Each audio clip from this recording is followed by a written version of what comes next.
es un privilegio. Es un privilegio poder reunirnos y descansar en las verdades del Evangelio, en la justicia de Cristo, en la obra de Cristo en favor de pecadores como nosotros, que realmente, como decía Nico al principio, no merecemos en absoluto nada de estas cosas. Así que espero que puedan estar disfrutando realmente de este tiempo con el Señor y con su iglesia. Es algo tremendo. Los invito a abrir en la primera carta de Pedro, primera epístola de Pedro. Vamos a continuar nuestra serie, que en lo personal no solamente hay ciertos pasajes que cuestan, sino que hay ciertos pasajes que toda la palabra del Señor llega en el momento preciso a la vida de alguien. Y primera de Pedro, en lo personal, me está, como oraba Nico, me está moldeando, y espero que les sea de bendición y estén moldeando tu vida. Primera de Pedro, leemos capítulo 1, versículo 22, que es donde dejamos. Vamos a leer hasta el versículo 3 del capítulo 2 y luego oramos. Habiendo purificado vuestras almas por la obediencia a la verdad, mediante el Espíritu, para el amor fraternal no fingido, amaos unos a otros entrañablemente, de corazón puro, siendo renacidos no de simiente corruptible, sino de incorruptible, por la palabra de Dios que vive y permanece para siempre. Porque toda carne es como hierba, y toda la gloria del hombre como flor de la hierba se seca y la flor se cae, mas la palabra del Señor permanece para siempre. Y esta es la palabra que por el Evangelio os ha sido anunciada.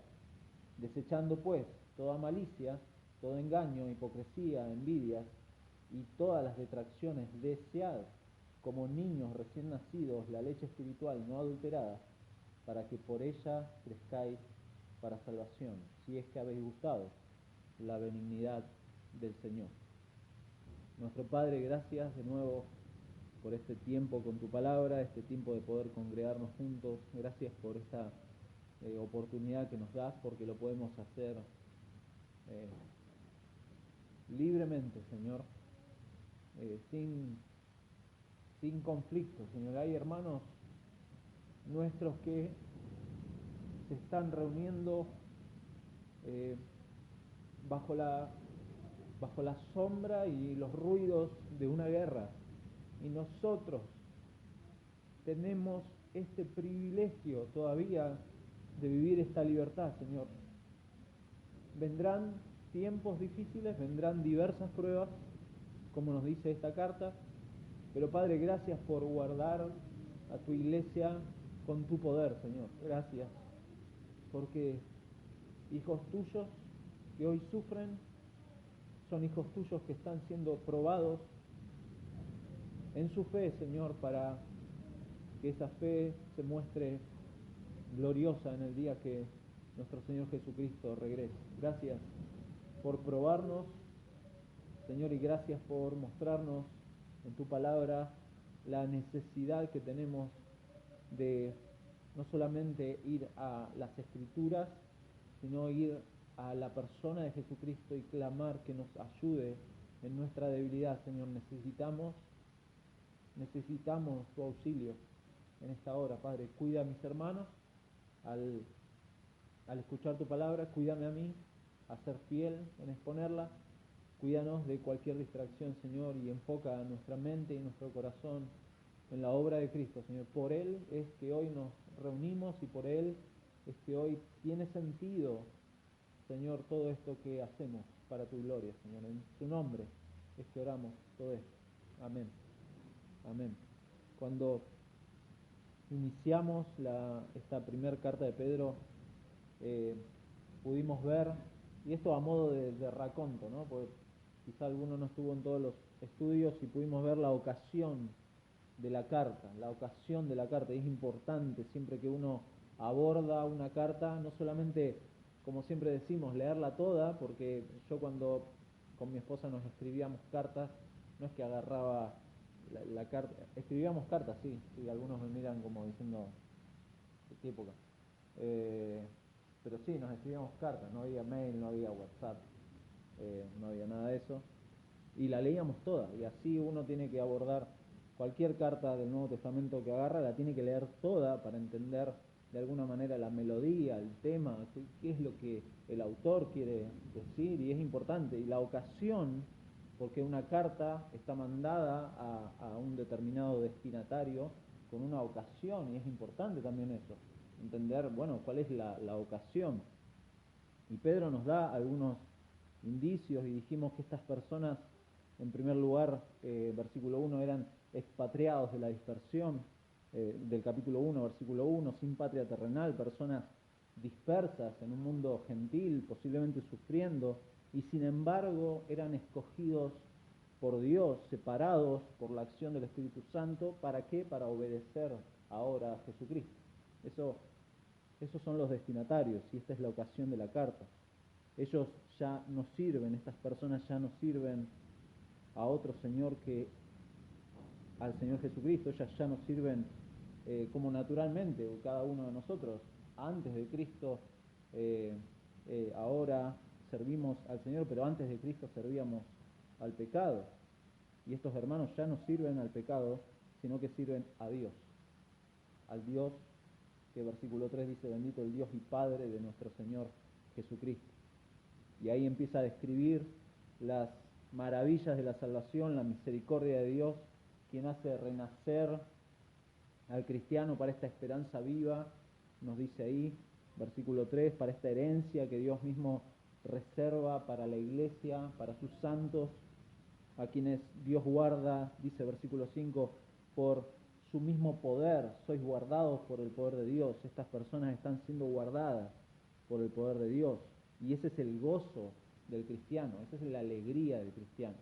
En esto os alegráis, aunque ahora, y ahí está la ocasión de la carta, aunque ahora por un poco de tiempo pasen por diversas pruebas, por pruebas de diferentes colores, porque así es probada, es necesario que nuestra fe sea probada, es necesario, claro, no porque Dios necesite, lo dijimos varias veces, no porque Dios necesite corroborar la fidelidad de alguien, porque Dios nos conoce plenamente, sino que nosotros necesitamos afirmarnos en las verdades del Evangelio y en esa fe genuina que Dios nos ha provisto. Y entonces, ese es el gozo, ese es el gozo. Vamos a pasar pruebas, pero amamos a Cristo y todo lo relacionado con Cristo. La fe de aquellos que ahora somos privilegiados de vivir de este lado de la historia, lo dijimos también, de este lado de la cruz, no desconectados de la historia del Antiguo Testamento, no estamos desconectados de esta historia de los judíos, sino que en Cristo se están cumpliendo todas las cosas y Dios está cumpliendo todas sus promesas.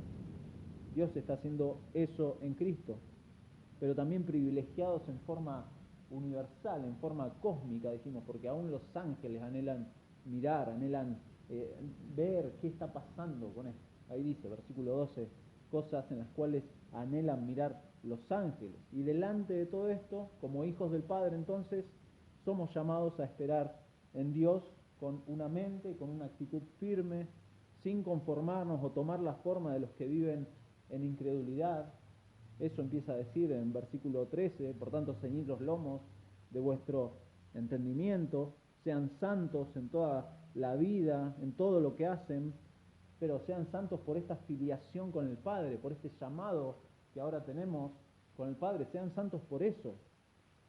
Tiene todo relación y fíjense cómo Pedro sigue esta melodía y en función de esa búsqueda de la santidad de Dios en nuestra vida, nuestra conducta tiene que cambiar.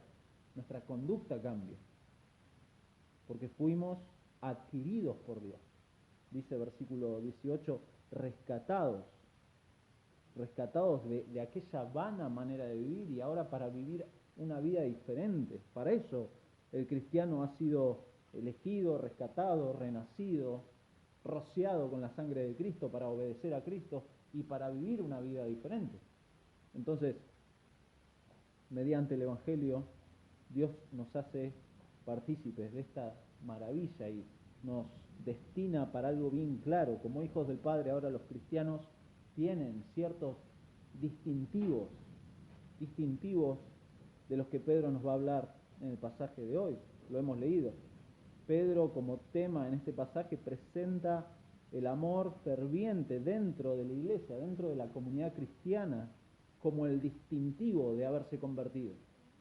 Este es uno de los distintivos tremendos del convertido, del que tiene una fe genuina. Esta fe probada, esta fe genuina, muestra un amor ferviente, un amor genuino. Deben amarse unos a otros sinceramente, pero también, y este es el otro distintivo, desear el alimento espiritual que fomenta una comunidad cristiana, una iglesia vital y una unidad en esa verdad.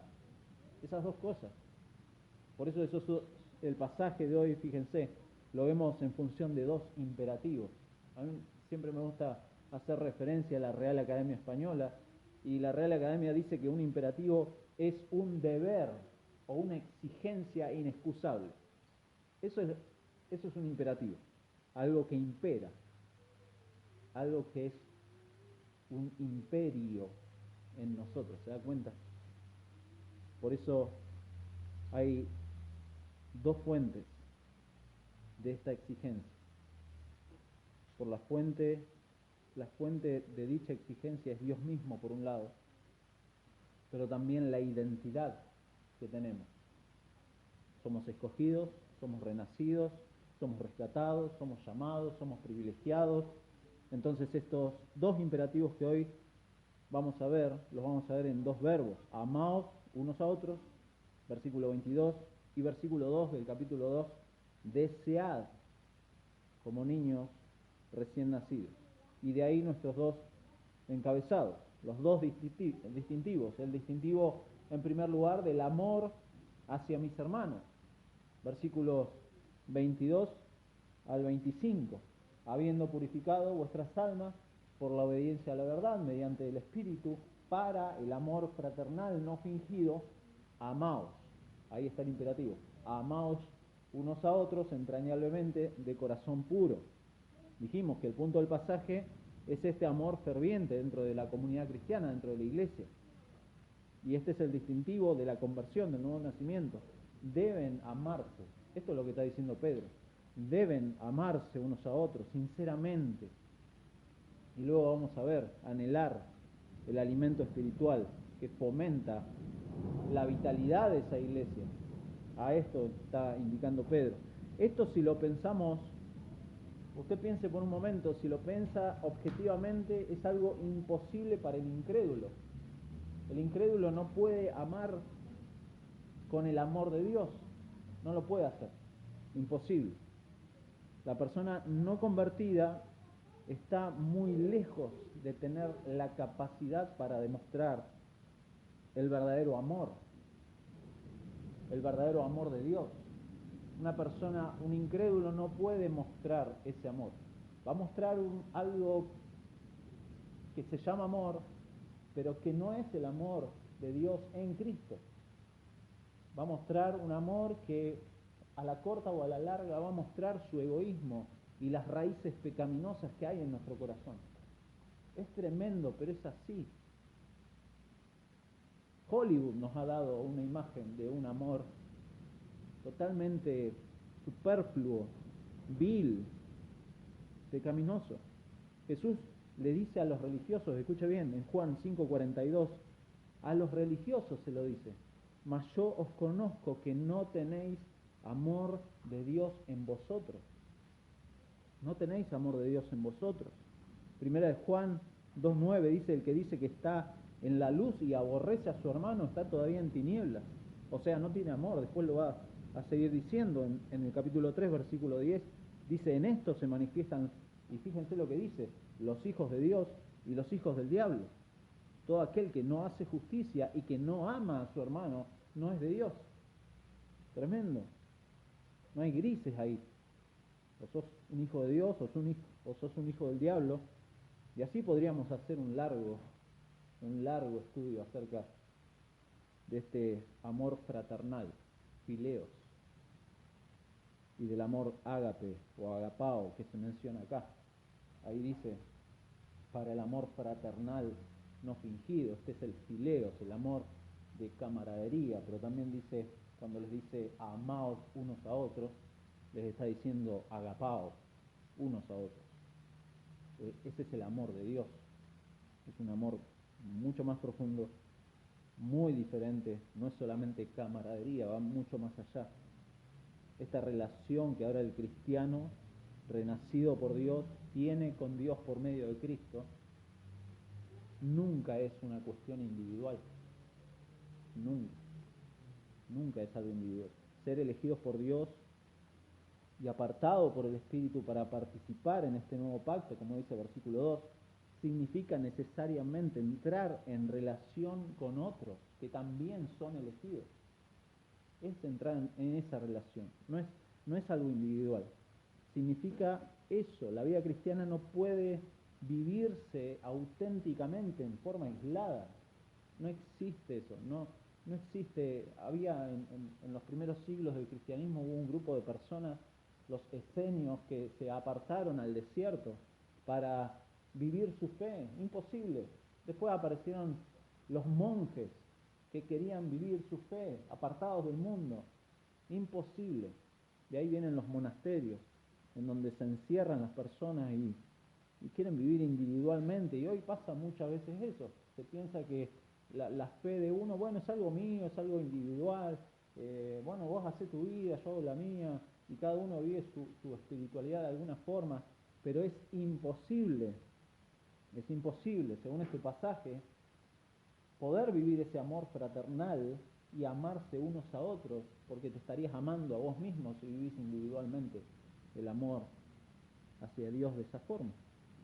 La vida cristiana no puede vivirse de forma aislada. Pedro, fíjense cómo pasa de su exhortación de cómo vivir correctamente en relación con Dios, sed santos, ¿sí? Lo vimos el domingo pasado, sed santos porque yo soy santo, y pasa a cómo vivir correctamente unos con otros en la comunidad cristiana. De alguna manera, si usted lo piensa, los 10 mandamientos hacen eso. Los primeros mandamientos pasan de esa relación con Dios, ¿sí? No tendrás dioses ajenos delante de mí, etc. Y pasa después, en los siguientes, en la segunda parte, a tratar las relaciones con las personas. Y esto pasa en la iglesia y es en función de la misericordia de Dios que podemos vivir de esa forma. El creyente, por esta nueva condición en Cristo, ahora sí estoy habilitado a amar. Antes no podía. Como un incrédulo, en mi condición de pecado y deleitándome en mi pecado, no podía amar de esta forma. Y ahora sí, en Cristo estoy habilitado para amar con el amor de Dios, el agapao de Dios. El amor, entonces uno tiene que definirlo bíblicamente.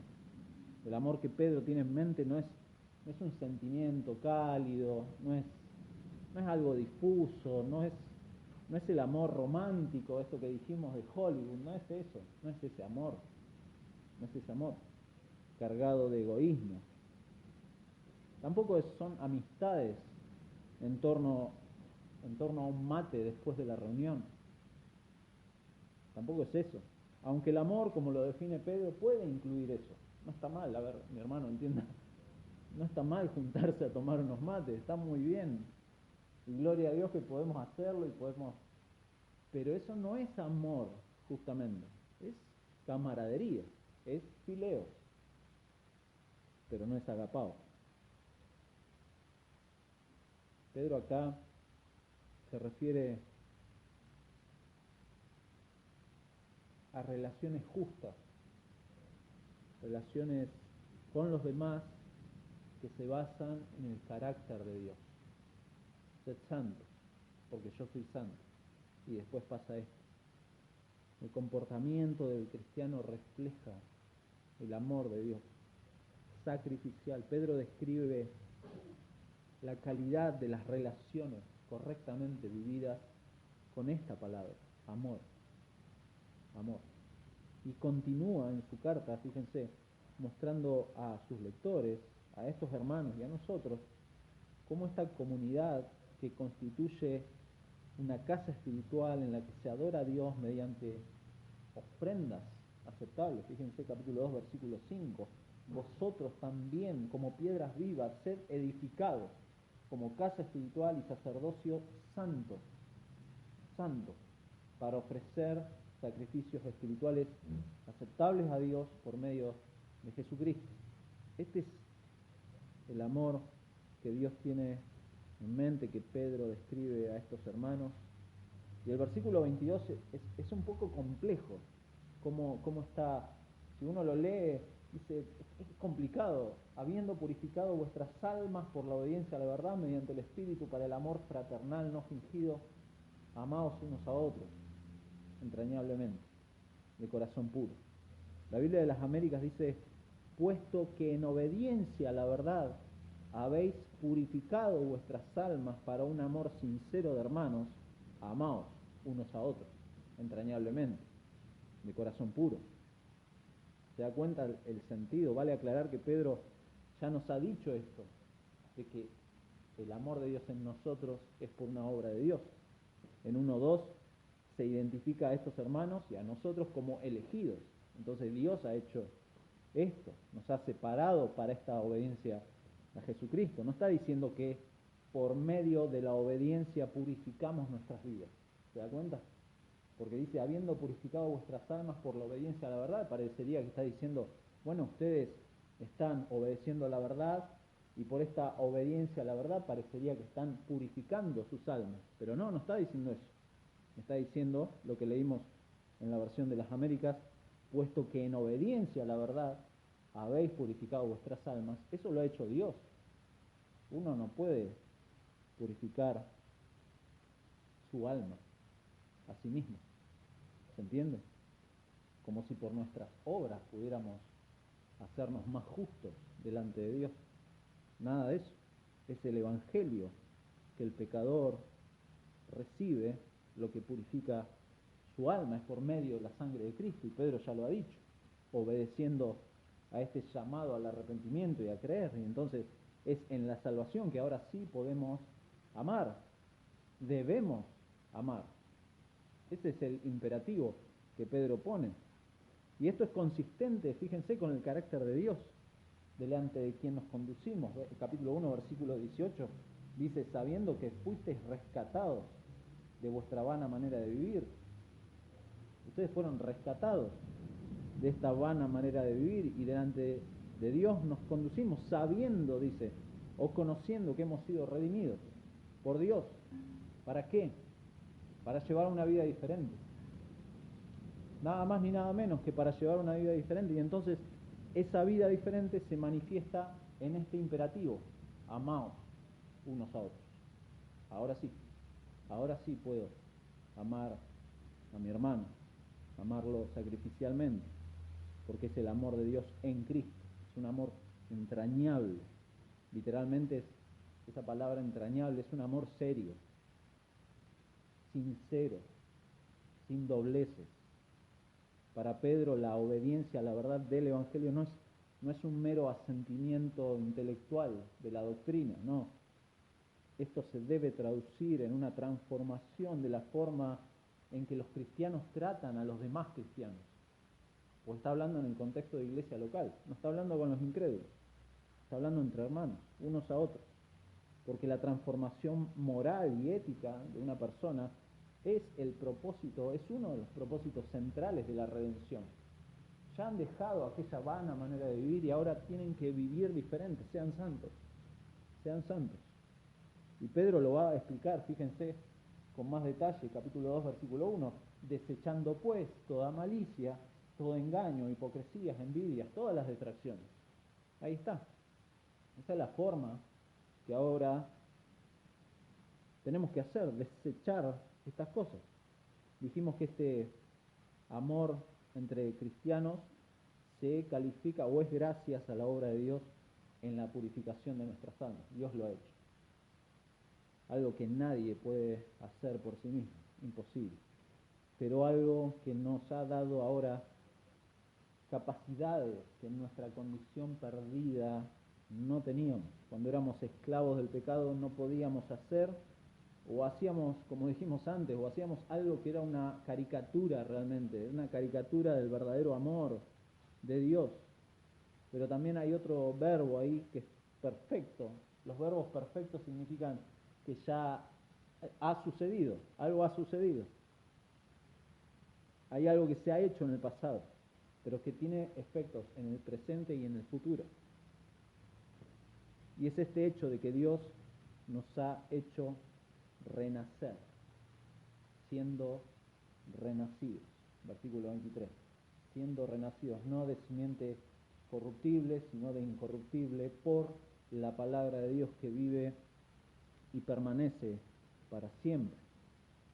Siendo renacidos. Esto responde a una pregunta que parece una pregunta como muy básica, pero que necesitamos preguntarnos y respondernos a la luz de este pasaje.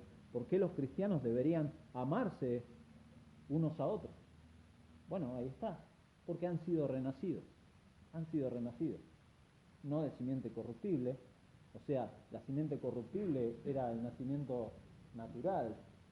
Uno ha nacido, crece, se le cae el pelo, arrugas, eso es corruptible, nos vamos corrompiendo, esa es la simiente corruptible, pero hemos sido renacidos de una simiente incorruptible, hemos renacido, y esto es coherente con la nueva vida en Cristo. Esto es lo que habla Juan en su primera carta, que hemos leído una parte, no es una opción, no es algo que queda en el aire, es un mandato. Tenemos que amar porque hemos sido renacidos, y es un distintivo de mi fe.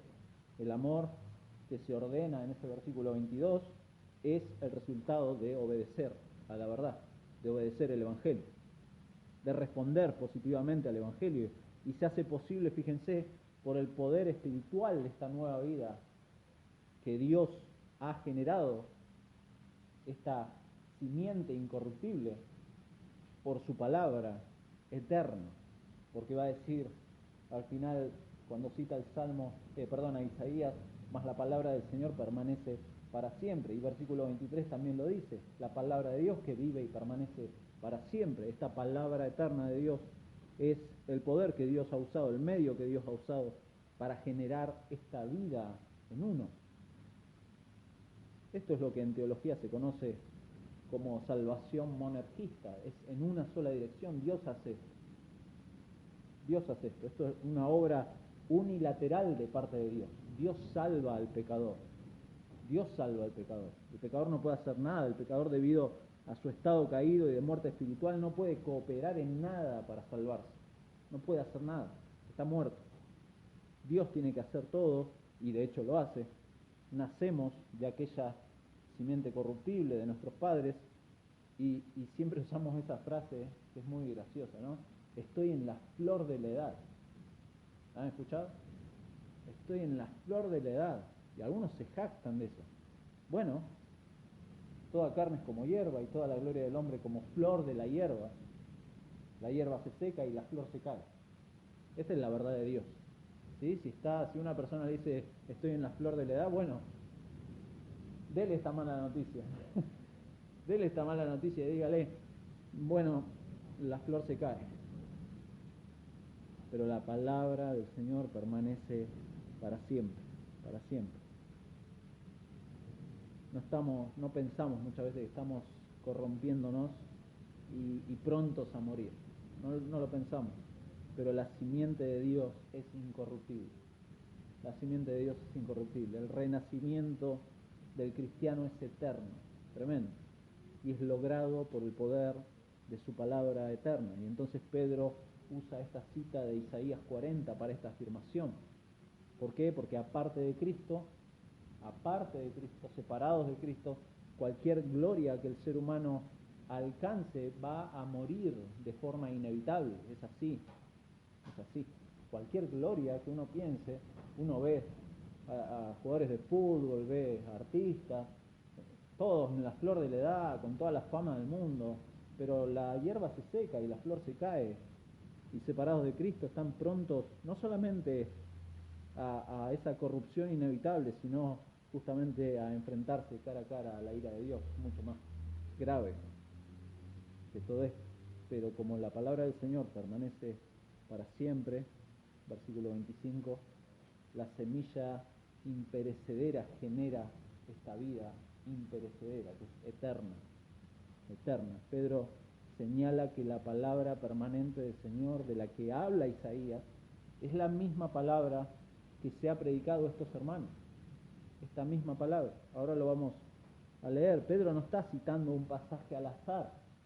A veces se piensa, bueno, no sé, Pedro habrá agarrado una concordancia y se puso a buscar donde dice, a ver, palabra del Señor, y encontró esto, y bueno, citó Isaías 40.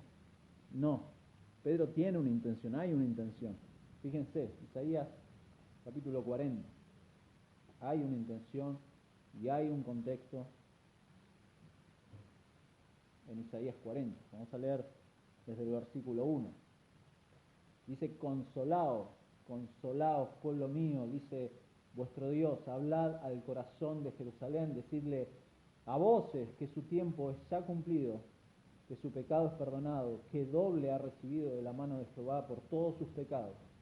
Voz que clama en el desierto, preparad camino a Jehová, enderezad calzada en la soledad a nuestro Dios, todo valle sea alzado y bájese todo monte y collado, y lo torcido se enderece y lo áspero se allane, y se manifestará la gloria de Jehová, y toda carne juntamente la verá, porque la boca de Jehová ha hablado. Voz que decía, da voces, y yo respondí, ¿qué tengo que decir a voces? Que toda carne es hierba, y toda su gloria como flor del campo. La hierba se seca y la flor se marchita, porque el viento de Jehová sopló en ella. Ciertamente como hierba es el pueblo. Sécase la hierba, marchítase la flor, mas la palabra de Dios, del Dios nuestro, permanece para siempre. Súbete sobre un monte alto, anunciadora de Sión, levanta fuertemente tu voz, anunciadora de Jerusalén, levántala, no temas, di a las ciudades de Judá, ved aquí al Dios vuestro, he aquí que Jehová el Señor vendrá con poder y su brazo señoreará, y he aquí que su recompensa viene con él y su paga delante de su rostro, como pastor apacentará su rebaño, en su brazo llevará los corderos y en su seno los llevará, pastoreará suavemente a las recién paridas. Tremendo. Pedro está teniendo este pasaje en mente, este anuncio de esperanza, este anuncio de liberación que se dirige a Israel, en el siglo VI antes de Cristo. Han pasado siglos, un Israel que se encontraba desanimado, un Israel que estaba exiliado en la diáspora, en la dispersión, y se preguntaba, ¿dónde están las promesas de Dios? ¿Dónde están? ¿Dónde están las promesas del pacto de este Dios? Entonces Isaías 40 introduce el estímulo en estas circunstancias. Fíjense, con este anuncio, consolad a mi pueblo, consolad a mi pueblo. Entonces el pasaje que Pedro está tomando es central en la línea de pensamiento de Pedro, quien le escribe a estos expatriados en la dispersión que están sufriendo, que necesitan esta seguridad y esta confianza en Dios y en su palabra. De hecho, si se fijan en ahí versículo 5 de Isaías 40, da la base de esa seguridad.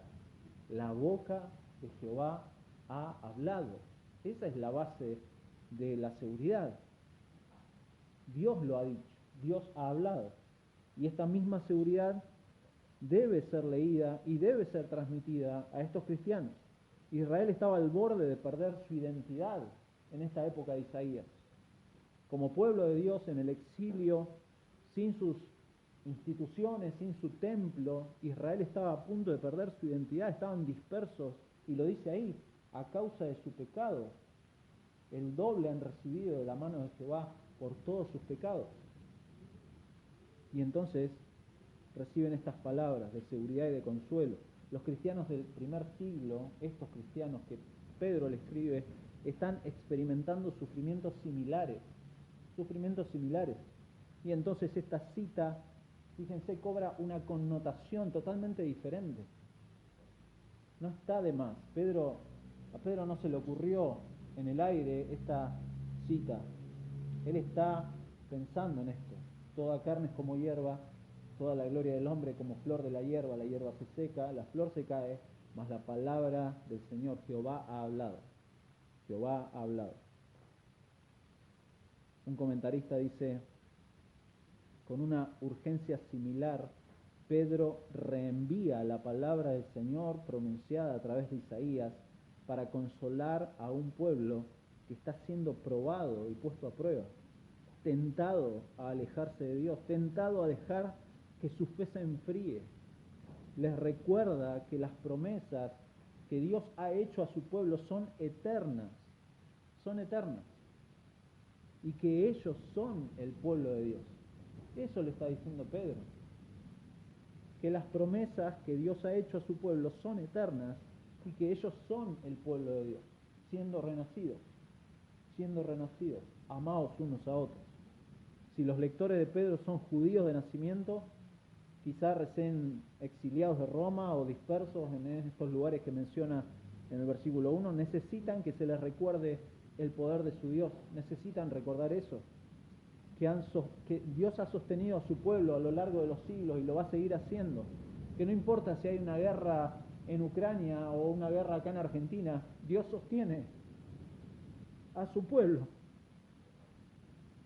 Pero también es una advertencia contra la idolatría que sí había en sus antepasados. Sí lo había. Si los lectores de Pedro son gentiles de nacimiento, entonces necesitan pensar de otra manera, como personas que en virtud de este nuevo nacimiento, en virtud de este renacimiento, forman ahora parte de aquel pueblo de Dios también. Ellos son privilegiados, como vimos en uno de los estudios, y su pacto, el pacto de Dios con este pueblo no falló a pesar del exilio. Estos cristianos de Asia Menor a los que Pedro encuadra, yo no sé si ha leído toda la carta de Primera de Pedro en su casa, pero Pedro encuadra a estos hermanos como si estuvieran en el exilio. Capítulo 1, versículo 1 les dice, a los expatriados de la dispersión, pero fíjense al final, capítulo 5, versículo 13, la iglesia que está en Babilonia, elegida juntamente con vosotros, y Marcos, mi hijo, saludan. La iglesia que está en Babilonia, esto era una forma, como una palabra en clave para mostrarles de que estaba en Roma en realidad. Pedro no estaba en Babilonia, sino que es una palabra en clave, lo vamos a ver cuando vayamos terminando Primera de Pedro, pero Pedro encuadra a estos hermanos expatriados de la dispersión y el saludo de la iglesia en Babilonia. Les recuerda que pueden enfrentarse a la hostilidad de su sociedad con la seguridad de que Dios es poderoso para librarlos. Versículo 5 del capítulo 1 les dice, sois guardados por el poder de Dios. Ustedes son guardados por ese poder, y de igual manera los cristianos de toda la historia, nosotros podemos afirmarnos en estas verdades. Aparte de Cristo, todos van a perecer igualmente. Aparte de Cristo, sin Cristo van a perecer. Esa es una realidad. Lejos de Cristo, las personas realmente no tienen un lugar donde ir. Lejos de Cristo. Por eso normalmente reconocemos al incrédulo ¿con qué palabra? Perdidos. Están perdidos. No tienen un lugar donde ir. Isaías continúa la cita solamente para mostrarles la confianza que le da el profeta al pueblo. En Isaías 40, versículo 12, les muestra quién es este incomparable Dios, quién midió las aguas con el hueco de su mano y los cielos con su palma. Con 3 dedos juntó el polvo de la tierra y pesó los montes con balanza y con pesas los collados. ¿Quién enseñó al Espíritu de Jehová o le aconsejó enseñándole? ¿A quién pidió consejo para ser avisado? ¿Quién le enseñó el camino del juicio? ¿O le enseñó ciencia? ¿O le mostró la senda de la prudencia? He aquí que las naciones le son como la gota de agua que cae del cubo, y como menudo polvo en las balanzas le son estimadas. He aquí que hace desaparecer las islas como polvo. Ni el Líbano bastará para el fuego, ni todos sus animales para el sacrificio. Como nada son todas las naciones delante de él, y en su comparación serán estimadas en menos que nada, y que lo que no es. ¿A qué pues haréis semejante a Dios? ¿O qué imagen le compondréis? El artífice prepara la imagen de talla, el platero le extiende el oro y le funde cadenas de plata, el pobre escoge para ofrecerle madera que no se apolille, se busca un maestro sabio que le haga una imagen de talla que no se mueva. ¿No sabéis? ¿No habéis oído? ¿Nunca os lo han dicho desde el principio? ¿No habéis sido enseñados desde que la tierra se fundó? Él está sentado sobre el círculo de la tierra, cuyos moradores son como langostas. Este es nuestro Dios. Él extiende los cielos como una cortina, los despliega como una tienda para morar. Él convierte en nada a los poderosos, y a los que gobiernan la tierra hace como cosa vana, como si nunca hubieran sido plantados, como si nunca hubieran sido sembrados, como si nunca su tronco hubiera tenido raíz en la tierra. Tan pronto como sopla en ellos se secan, y el torbellino los lleva como hojarasca. ¿A qué pues me haréis semejante? ¿O me compararéis? Dice el santo. Tremendo. La palabra del Señor permanece para siempre, en medio del sufrimiento, en medio de esta espera, porque están esperando el regreso del Señor, en medio de diversas pruebas. El cristiano se alegra en el Evangelio y reconocemos que lo único que no perece es nuestro Dios. Lo único que no perece es nuestro Dios y su palabra, la cual nos ha hecho renacer y nos ha dado ahora la capacidad de amar a los hermanos. Este es un distintivo del pueblo de Dios. Y el segundo distintivo es el deseo por Dios. Versículo 1 del capítulo 2. Este es el segundo imperativo que se encuentra en realidad en el versículo 2. Desead como niños recién nacidos. Esto Pedro lo está conectando, si se fijan, con el nuevo nacimiento del versículo 3 del capítulo 1 y luego versículo 23, cuando dice siendo renacidos. Y entonces acá lo conecta y dice como niños recién nacidos. Deben desear la leche espiritual pura, es decir, deben desear el sustento para su vida. El versículo 1, si se fijan, es contraste, ya lo dijimos, con el amados unos a otros. El cristiano ha recibido un nuevo nacimiento, ha sido introducido al pueblo de Dios y por lo tanto ha de mostrar una transformación ética en sus relaciones. Y esto es característica de Dios. Esto es imitar a Dios. Desechando pues, es un por lo tanto. Por lo tanto, porque han renacido, estas cosas deben ser eliminadas de su vida. Comportamientos y actitudes que destruyen al cristiano y que destruyen al pueblo de Dios y que son incompatibles con este deseo por la leche espiritual. Eso está diciendo Pedro. Son metáforas para mostrar este distintivo. Metáforas. Pedro entonces retoma esta idea del nuevo nacimiento, de un recién nacido, y usa esta metáfora para instruirles que anhelen las cosas de Dios, deseen las cosas de Dios, como los bebés recién nacidos anhelan la leche. ¿De qué forma? De forma instintiva, de forma ansiosa, de forma incesante. A veces los que hemos tenido hijos, uno sabe cómo se ponen cuando tienen hambre y desean la leche de su madre, independientemente de los años que uno tenga en el Señor. Este deseo, este anhelo, tiene que ser un distintivo, tiene que ser algo que debería ser natural.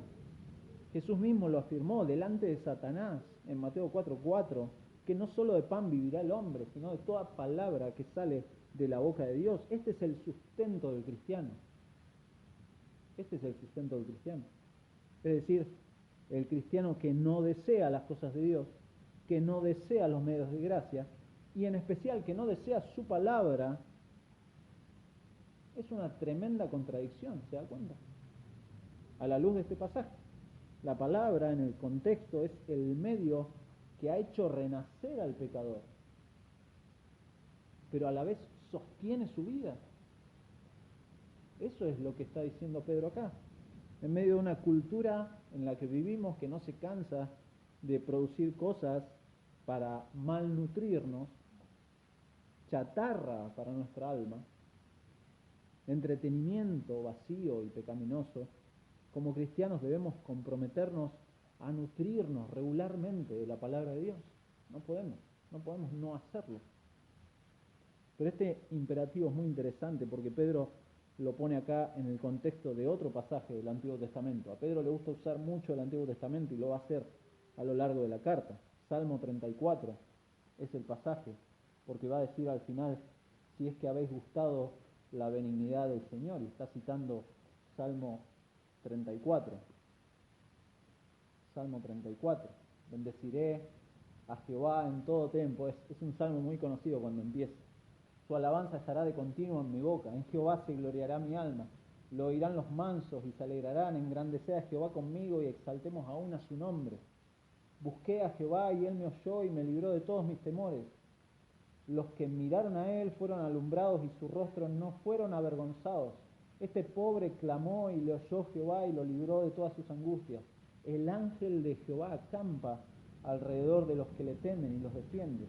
Gustad y ved que es bueno Jehová, dichoso el hombre que confía en él. Temed a Jehová, vosotros sus santos, pues nada faltan a los que le temen. Después lo vamos a seguir leyendo, pero al leerlo nos damos cuenta que ese deseo por las cosas de Dios va más allá de un asentimiento intelectual. Acá Pedro no está hablando de una simple lectura de la Biblia para cumplir, para marcar con una tilde. Está yendo más allá, porque dice, buscad y ved que es bueno Jehová, dichoso el hombre que confía en él. Ella está hablando de una confianza profunda, que el medio de gracia sí es su palabra, pero no es simplemente un asentimiento intelectual. Calvino lo entendía de esta forma. La leche espiritual acá no es una doctrina elemental que uno perpetuamente aprende y nunca llega al conocimiento de la verdad, sino a un modo de vida que tiene el sabor del nuevo nacimiento. El sabor del nuevo nacimiento, cuando nos rendimos para ser criados por Dios. Tremenda la imagen. Retoma Juan Calvino tanto la leche como este recién nacido. Y claro, el sabor del nuevo nacimiento es ese sabor de cuando nos rendimos para ser criados por Dios. Santiago en su carta también lo expresa de esta manera. Santiago, son 2 páginas o una. Santiago capítulo 1, versículo 21, por lo cual, desechando toda inmundicia y abundancia de malicia, recibid con mansedumbre la palabra implantada, la cual puede salvar vuestras almas. Usa esta misma conexión, y entonces los renacidos en la familia de Dios necesitan un alimento que corresponda a la realidad de su nueva vida.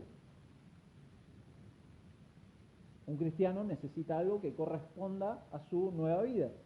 Y esto engloba no solamente la palabra de Dios, sino la dependencia a Dios y a su gracia permanentemente. Necesito a Dios, necesito confiar en Dios permanentemente. No es algo de una reunión, no es algo intelectual. Es la vida entera, porque han sido renacidos, han sido elegidos, han sido llamados. Entonces Dios está en todo su derecho de reclamar toda su vida. No solamente algunos momentos, no, incluso el cierre del versículo 3 da fuerza a esta idea de que no es simplemente una lectura diaria o de oír alguna predicación, que son cosas que de hecho son buenas, claro que sí, y las hacemos, porque es bueno, pero va más allá en una dependencia vital con Dios, una dependencia vital. ¿Por qué? Porque han gustado la benignidad del Señor. Y acá parece que es interesante porque de todas las metáforas sensoriales que se nos pueden ocurrir, de todas las que se nos pueden ocurrir, Pedro usa la degustación. ¿Se da cuenta? Tanto en el versículo 2 como en el versículo 3 habla de esto. Esto es algo interno que afecta desde adentro. No es solamente un acto externo. Y un comentarista llega a esta conclusión: Dios no es un tema que solamente deba estudiarse, sino un banquete que debe disfrutarse. Ese es nuestro Dios. Debe disfrutarse la ingesta de las cosas de Dios, de su verdad, es lo que el Espíritu Santo usa para nuestro crecimiento. Uno no puede nunca estar contento o conforme con su situación, nunca, nunca, debe desear esto, debe desearlo. Pablo reconoció esto en su vida, fíjense, Filipenses, capítulo 3 de Filipenses, y ya vamos terminando, pero Pablo tenía este sentir también. Filipenses capítulo 3, versículo 7, considerando lo que él era antes de encontrarse con el Señor en el camino de Damasco. Él dice, versículo 7, pero cuantas cosas eran para mí ganancias, aquello de mi pasado, las he estimado como pérdida por amor de Cristo.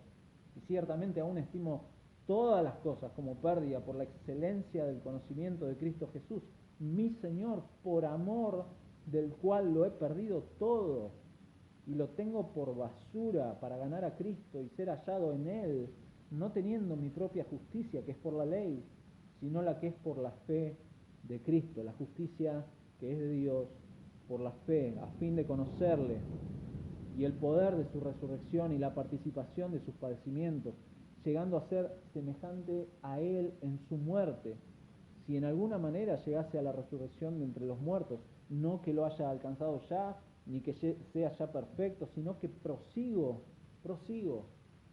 para ver si logro asir aquello por lo cual fui también asido por Cristo Jesús. Hermanos, yo mismo no pretendo haberlo ya alcanzado, pero una cosa hago, olvidando ciertamente lo que queda atrás y extendiéndome a lo que está delante, prosigo a la meta, al premio del supremo llamamiento de Dios en Cristo Jesús. ¿Se da cuenta?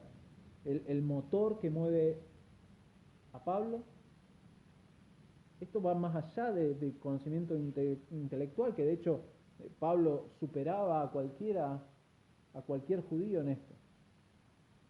Esta es una visión más amplia y es apropiada. ¿Para qué? Para que ahora Pedro pueda redefinir la identidad de estos cristianos a la luz de esta nueva realidad a la que han llegado por el nuevo nacimiento.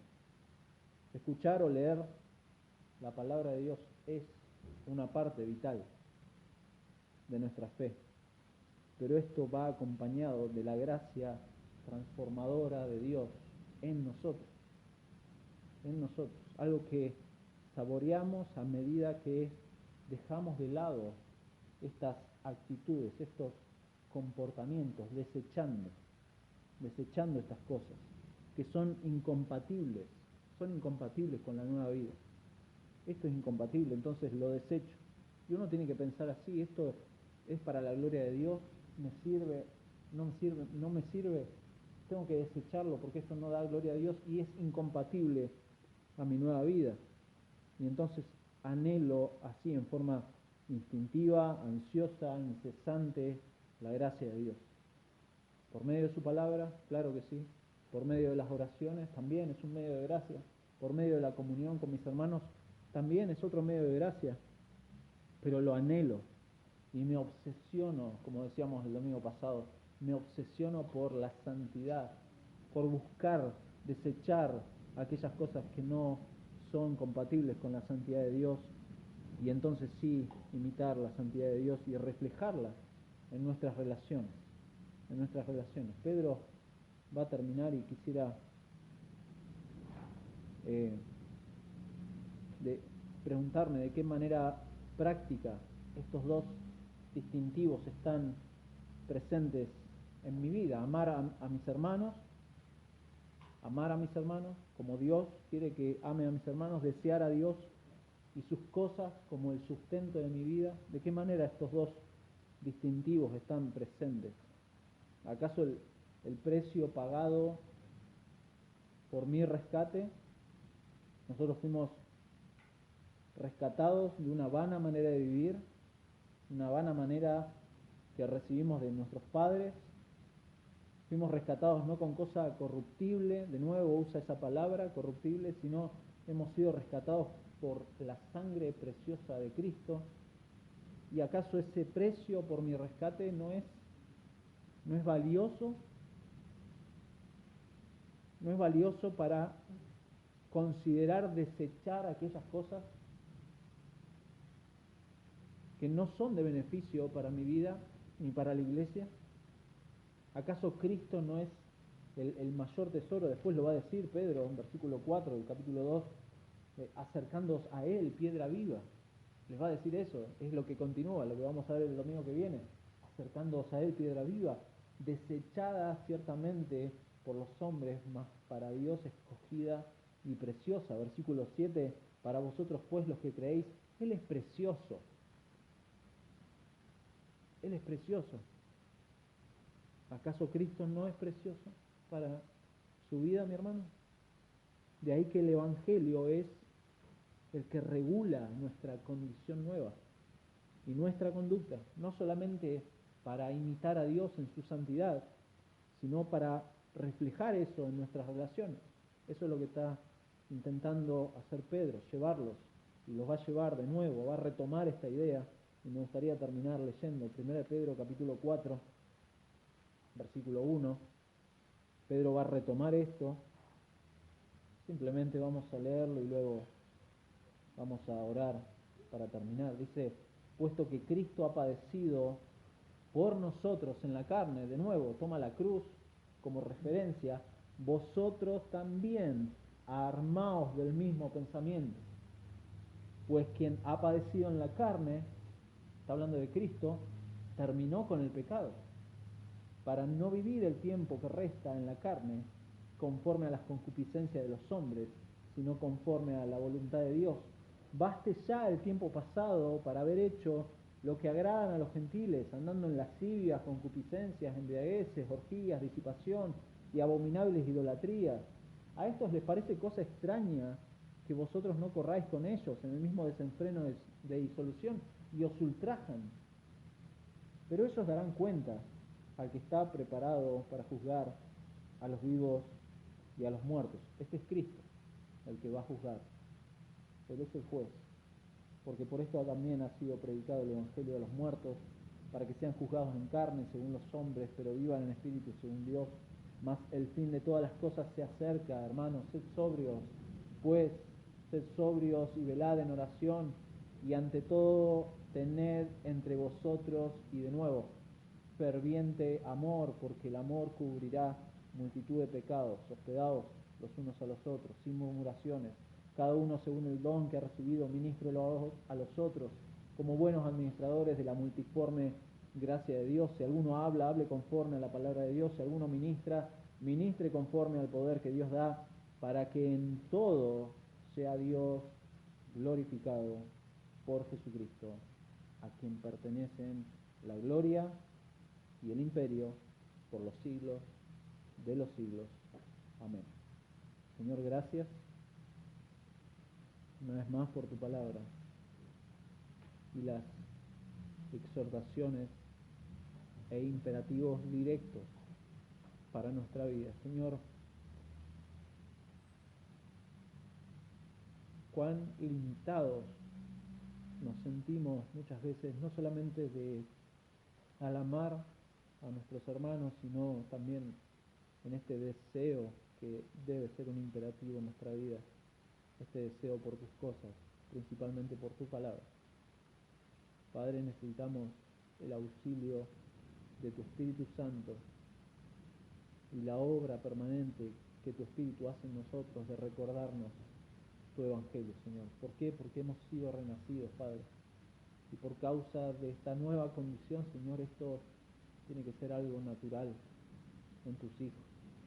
Señor, gracias por tu perdón permanente, porque es algo que necesitamos cada día ir en arrepentimiento delante de ti, Señor, y rogarte que nos limpies de todo pecado, nos ayudes a desechar las cosas que no son compatibles con esta nueva vida, Señor, y que nos aferremos y deseemos tus cosas realmente, Señor. Eso es algo que solamente tú puedes hacer en nuestros corazones y que en obediencia ahora sí nosotros podemos obedecer, Señor. Gracias por habernos elegido, por habernos llamado, por habernos renacido en Cristo por medio de la obra de Cristo.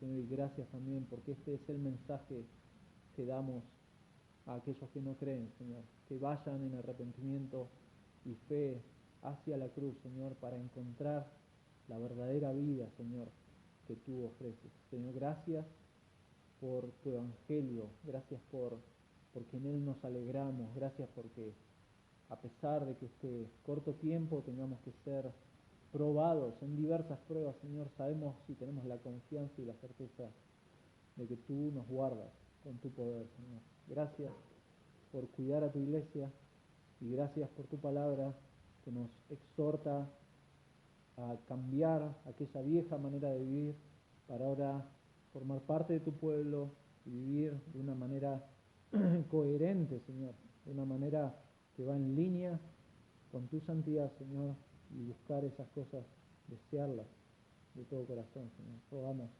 ayuda en esas cosas, te lo pedimos, en el nombre de Jesús. Amén.